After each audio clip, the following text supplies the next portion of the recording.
This is Chad from Test Media. Today is a special day because we're actually at Spectrum Reach here in Columbus, Ohio. We're about to talk to Justin from Spectrum to find out a little bit how digital marketing works and how it can help you. Come on, join me.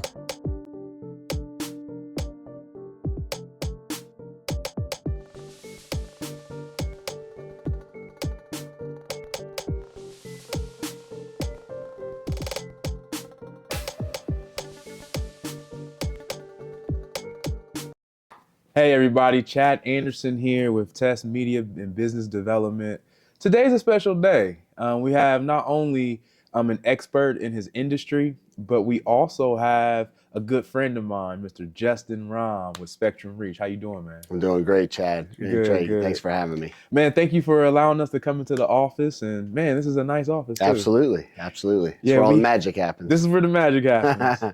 It's pretty cool because we have like a makeshift setup here that we've kind of moved around in the office to make sure it works. But that's what it's about. When you're an entrepreneur, you got to make it work and make it look good while you do it. So today we're actually going to be talking a little bit about digital marketing. I know you all hear me time and time again talk about the value of print marketing and events. And we're going to actually interview experts on all those good things. But today we're going to focus on digital marketing and TV.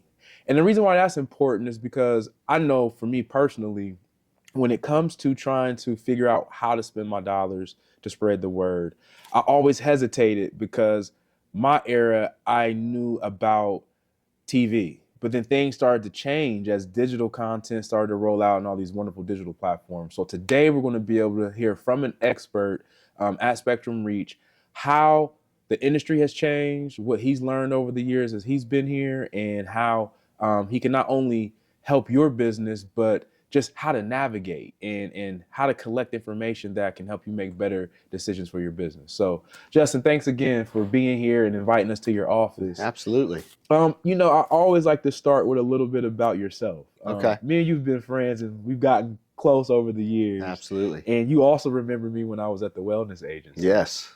And so we kind of go back, but how long have you been in this industry? So coming up on 5 years, I've been with Spectrum Reach.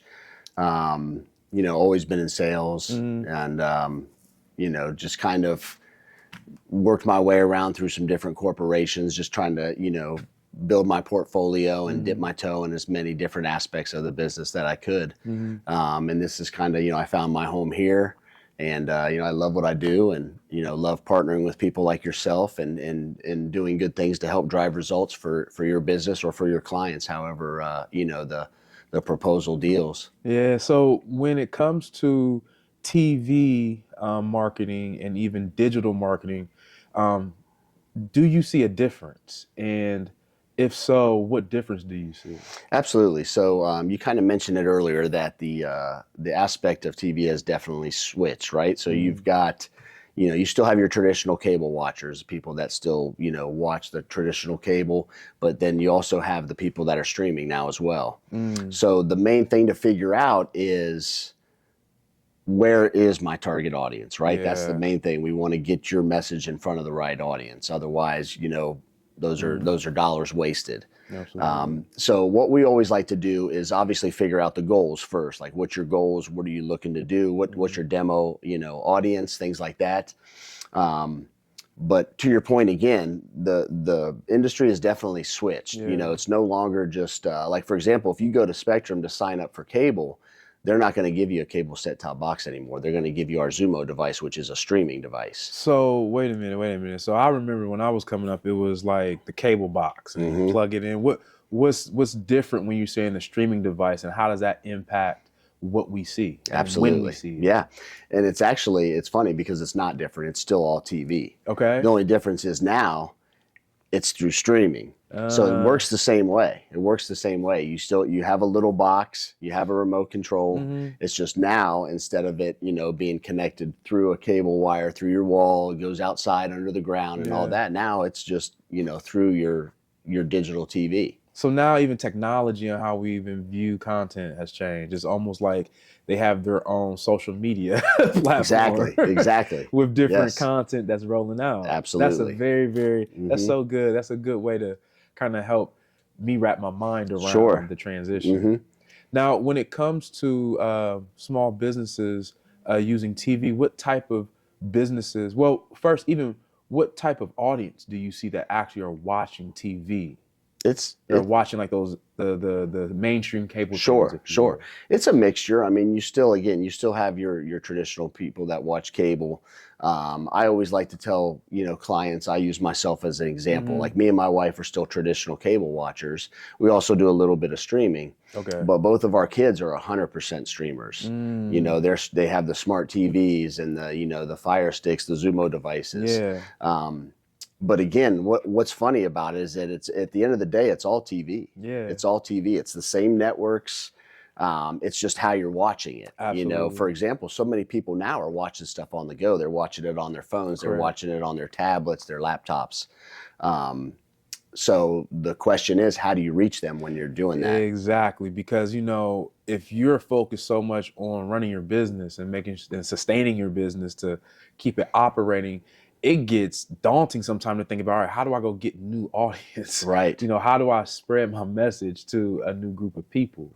And I think it's very important. And I think for me, you've been a cheat code. Okay. And I say that because when I bring my clients to Spectrum, or even when we do advertisement on Spectrum, you're able to break down data of who I can reach. Like if I give you just a zip code, you do like this magic trick. At least it's magic to me. So tell us a little bit about your geo-targeting and how data has like really, really made it easier to reach the audience once you can give something like that to a potential small business owner. Yeah, for sure. I mean, you hit the nail on the head. It's data is our differentiator. That's what I always tell clients. We're able to, being Spectrum being the #1 provider in cable internet in the state of Ohio, we have all these set-top boxes, these routers that allows, data to process to give us that information. Wow. So, for example, if you have a specific audience that you're targeting in a zip code, we can hone in on that specific zip code and make sure we're delivering that ads just in that, like you said, that geography of that area that you're looking to target. We can get really granular in that targeting. Okay. Like for example, if you're looking for specific household income, we can dial down to that. Let's say you're a plumbing company, right? You don't want to waste your time throwing ads out there to people who are renting apartments or, things like that. So we can target specific homeowners, people that are 100% homeowners, and make sure we're getting that message in front of that audience. You can't tell me that's not a cheat code. I mean, really, like, instead of me taking my $1,500 or $2,500 a month, because that's a lot of money when you're starting out. Absolutely. I can know that, okay, this information is going to reach this group of people based off of just working with you. 100%. Yeah, like that's major. Yeah. I know that's very, very major. Yeah, we're going to guarantee those impressions to you for that audience because, again, we want to make sure that your message is being delivered to the right people. And there's plenty of other services we offer besides that geo-targeting from a digital standpoint. Okay. But again, it takes the guessing out. I guess that's what I'm trying to get across. It takes the guessing out, like you were saying. What do I want? Do I want to do this? Do I want to do that?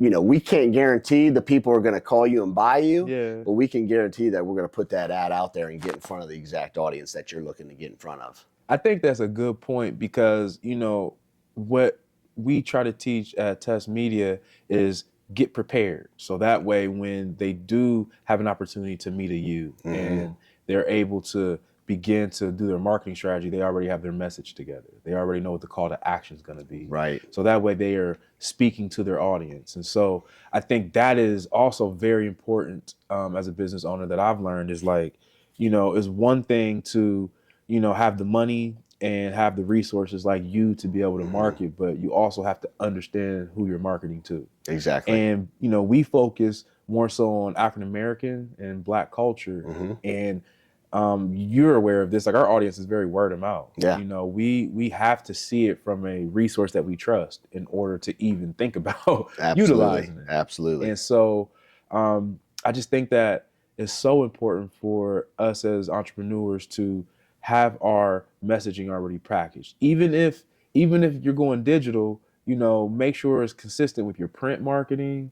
the events that you're going to, those same people, you're meeting them at their homes, but where are they actually going to within their community for entertainment and things like Exactly. that. Yeah, absolutely. So how have you seen impact just by knowing the data? Like, how do you see that has helped, other clients actually, build other relationships with their funders or raise money? Like, where have you seen the value of data being that you could provide that? Yeah, absolutely. I've seen the value in that with being able to provide that research before, and then also provide the data during the campaign. Okay, right? so you're saying that you can actually, if someone comes to you, they can give you who they're wanting to reach, give you the community, and then you can provide the data before they even start their campaign. Correct. Yep. We can tell you, the total population in that area, the total percentage of the demo that you're looking for. Whether it's adults 25 to 45, or any kind of data that relates to that demo. We can tell you what that is. We can tell you, how many are subscribers in the Spectrum subscribers, because again, that's going to make sure that we're delivering that ad. But that is like you said, it's before the campaign starts, so we're able to tell you, okay, here's what you're looking at, here's what we can provide. Does this make sense? And then if it does make sense, then we proceed. And then throughout the process of the campaign, every 30 days, 15 days, even daily, if you'd like to. Obviously you want to have a little bit of a bucket, some more time to be able to tell. Yeah, exactly.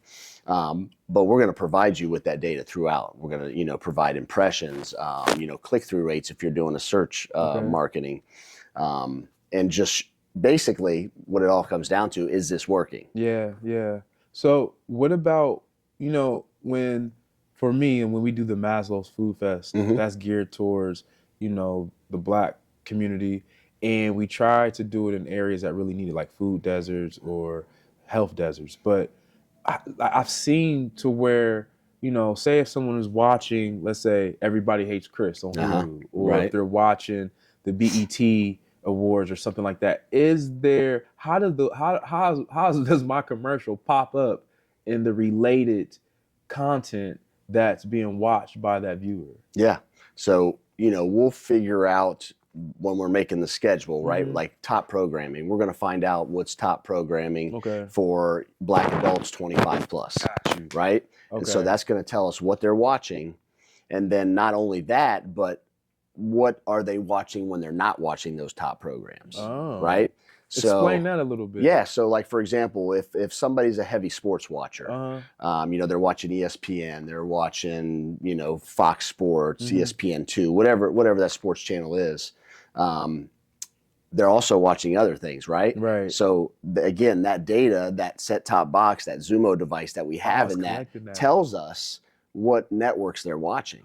So we're able to not only place your ads on the ESPNs, the ESPN2s, but then we're able to place it on Hallmark if they're watching Hallmark at night, things like that. So we make sure that we're hitting them at all times, not just when they're watching the prime time, the sports and things like that. That is awesome. That's pretty cool. So what has been, I'll put it this way. So one of the viewers, they're starting a car wash. They have custom auto detail, for example. Okay. How could that apply to a business like that? Someone is just a one-person show, but they're trying to make sure they get a certain amount of, a certain type of clientele. Right. How could that apply to like a car wash business? I know you gave the plumbing example, but how does that to custom details mean? Yeah. So again, number one, we'd want to find out what his goals are and who he wants to reach, right? Who's your target audience? And then once we get that information, that's when we'll start to collect the data. Got you. Unfortunately, in a perfect world, we would have, results for every single audience and every single business. Yeah. But again, if we have a little bit of data given to us, then that's where we can roll and then start to deliver on some research and some additional data to show, again, does this partnership work? Is it a good match? Are we going to be able to drive results for you?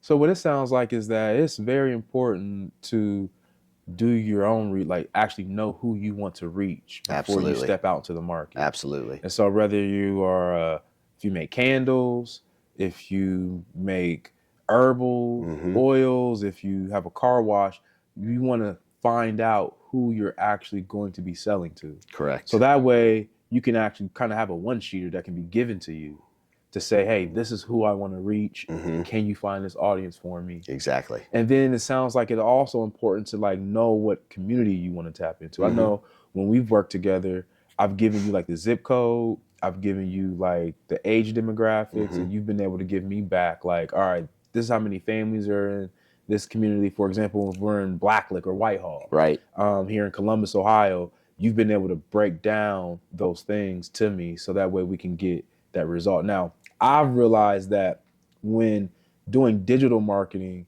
I started to get actual people responding to my call to action like 3 months in. Okay. Like it seems like something just happened the third month. Right. Where people just start calling and asking questions about the content that we're seeing. Why do you think that happened?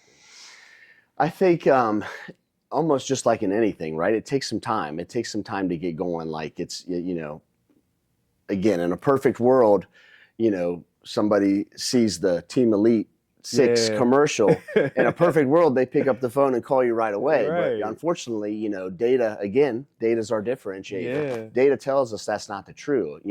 A customer has to see something, several times over and over before they decide a call to action, right? Because they might not be in the buying mode at this time. For example, they, let's say it's a some kind of home improvement. Yeah. Well, somebody might not be ready to do their windows right now, but 6 months from now, summertime, springtime, they may be ready. So that's where we build awareness for you to keep that, reach and frequency and keep your relevance up there. So then when that customer is ready to pull the trigger and make that buy, your company is top of mind.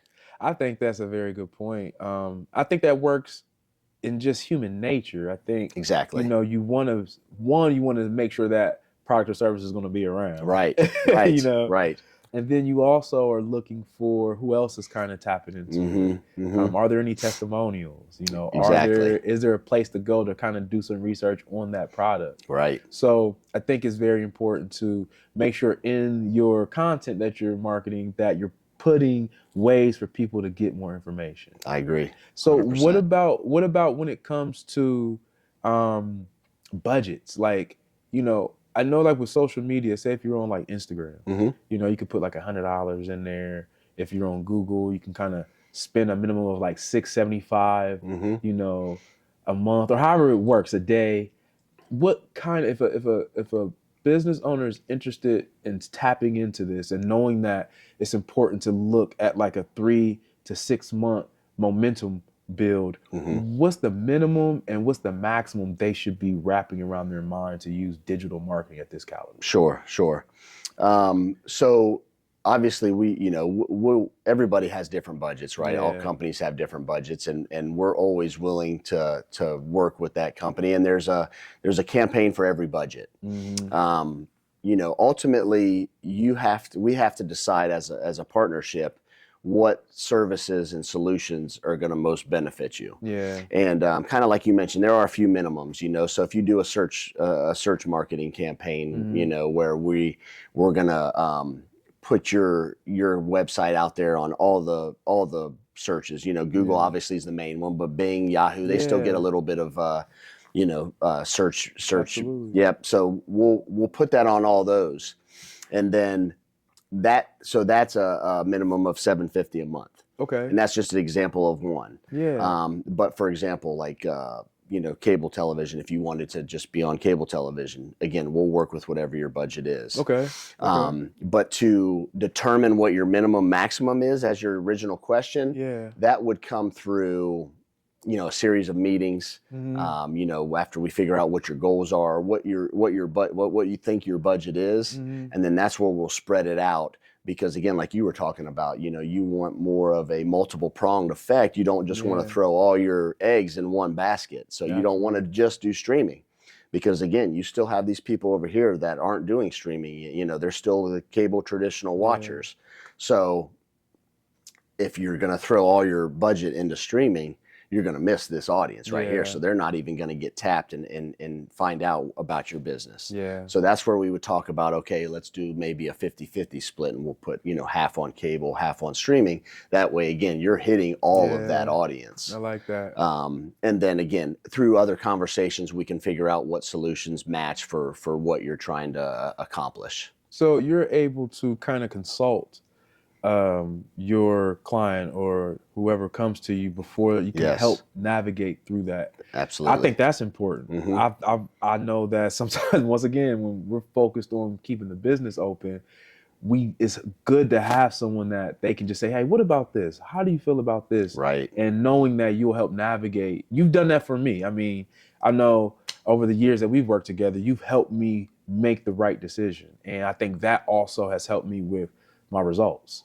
And then I've also been able to raise funding because I can share the data that you've given for our food system. Absolutely. And when we're reaching out. So those things have been monumental into helping us. Even going into the new year, into 2025, I can request that data from you. And then now I could put that into my sponsorship decks. I could put that into my proposals. So that way my current clients and the new ones I get can see where their funds are being spent. And then I can also track and plan ahead. Absolutely. Yeah, absolutely. So if someone is interested in doing this, how do you think the best way it is for them to begin this process? Should they reach out to you? Should they, you think it's still important for them to know your tribe, gather the information, then make the call, or should they begin the conversation with you? How do you think people should start? Yeah, absolutely. I think that reaching out is definitely the best way to do it. We'll set a meeting. Typically, the first meeting is just what I call CNA, which is a customer needs analysis. Okay. I'm going to find out what is your business goals, what are you trying to accomplish, and then we'll talk through that and decide what kind of angles we want to go on. So it'll be a series of meetings before we even really get down to the nuts and bolts of hey, we're going to do streaming television with a search campaign and then a little reach and frequency cable schedule on the side as well. That takes a couple of meetings because again, if you just want to say, hey, here, Justin, here's $20,000. Just throw it to the wind. Yeah, just do what you think's best. That's far and few in between because again, business owners, especially small, medium business, right? That budget is means a lot to them. Man. So that has to bring results. So again, there's some very strategic meetings and discussions that happen because again, like you said earlier, I look at it as a consultant partnership. Yeah. I've always told people a customer is a one-time deal. A client is somebody you deal with forever. That's true. Again, and develops into friendships and things like that. So that's what I look to do. Again, I want it to be a partnership because, again, if I'm not helping you achieve your business goals and drive results, you're not going to want to work with me and use my solutions and services. True. So again, that doesn't work for anybody, right? Yeah. So let's get strategic. Let's have good discussions and make sure that this works so then we both benefit. Yeah, I think that's important. You've definitely been, like I said, we've been working together and my trust has gotten to where we're friends now. Absolutely. Yeah, absolutely. And I appreciate that. But I think that you do something very well. It doesn't feel like it, but sales. You're in the sales industry. And so how do you make it to where it doesn't feel selly? I don't feel like you've ever sold to me. It seems like we've just built a relationship and we start doing business. Right. How do you do that? Because I think a lot of us, it's already hard to get on the camera and make a commercial and do all those things. I agree. Then selling your product, how have you mastered that? What are some tips that you could give to create a good relationship with your client? Sure. And I appreciate that very much, Chad. Thank you for that. I don't know if I'd mastered it. I definitely, it's always about getting better and learning and, doing the best for the clients because again, it is a relationship. And so for me, it's all about just being genuine, being myself, being honest up front, and just making sure that I'm setting proper expectations. Because again, it all comes back to if what I tell you doesn't come true and what we've talked about doesn't work, Yeah. I've failed. And so you're not going to want to use me, any longer to help drive results for your business. Yeah. But again, at the end of the day, I think it's all about just being genuine, being yourself, and having the actual, needs of the customer at the top of your mind, right? Yeah. Because a business, what the business needs and their goals are, is what my goals are. Yeah. Because again, I want to help you achieve your results. I got you. I appreciate that too. Now, it seems like within this industry, within the media industry, you're extremely busy. How do you balance, work and then family life? Like, what's that look like for you? Sure. It's especially right now. Right now it's tough. As you know, I coach high school football. So that takes up a little bit of my time as well. Yeah. All my spare time's kind of going right there, Okay. now. God bless my wife. She allows me to, do that stuff and knows that I That's love cool. it. So, luckily my kids are a little bit older now. Okay. So they're kind of, doing their own thing. But yeah, it's just, you have to stay organized. You have to stay on top of things, always communicate. But I never stop working, honestly. I Really? never stop working. I have clients that I talk to on weekends, late at Yeah. night, early in the mornings. I know you and I have, met Absolutely. several times, different times of the day, different days of the week. Absolutely. Business basically never stops. Yeah. I always want to make myself available for my clients. Again, regardless of a 9-to-5 work schedule, so to speak. No doubt. But, always learning, always getting better. But, at the end of the day, Spectrum Reach is a great place to be. I'm so, lucky and thankful to be here. Yeah. They do provide great training and things like that. But again, it all comes down to organization, communication. You have to be able to organize your time, and just be able to follow that and stick to that regiment. Yeah, no, I agree. I know for me, just being a full-time single dad and, trying to balance that. And you got, my kids are a little younger. So, Right. I really have to kind of stay on their heels. Yeah, we're on the opposite ends. Yeah. But I do think that it's always important to find that balance because you work for Spectrum Reach, but you function like an entrepreneur. Okay. And I think that, it's always good to be able to tap into that. I know for me, I try to do things with my diet. Like I try to juice in the morning instead of eating heavy. Just little micro things to be able to kind of keep that balance. Absolutely. Just, on a holistic approach. But I think it's very, very valuable to be able to sit down and have this conversation with you.